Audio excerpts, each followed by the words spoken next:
ঈদের ছুটির প্রথম দিন আজ। টানা ৭ দিনের ছুটি পাচ্ছেন সরকারি কর্মকর্তা কর্মচারীরা।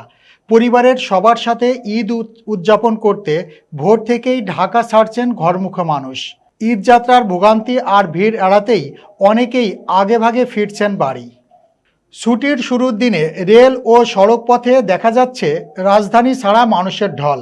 গত কয়েকদিনের তুলনায় কমলাপুর রেলওয়ে স্টেশনে বেড়েছে ঘরমুখো মানুষের চাপ। প্ল্যাটফর্মগুলোতে প্রবেশে অবশ্য বেশ কড়াকড়ি ব্যবস্থা নেওয়া হয়েছে। আজ সকাল ৮টা পর্যন্ত কমলাপুর রেলওয়ে স্টেশন থেকে দেশের বিভিন্ন গন্তব্যে ছেড়ে গেছে ১১টি ট্রেন। এর মধ্যে ৯টি আন্তনগর ও ২টি কমিউটার ট্রেন। এদিকে চাপ বেড়েছে সড়ক পথেও।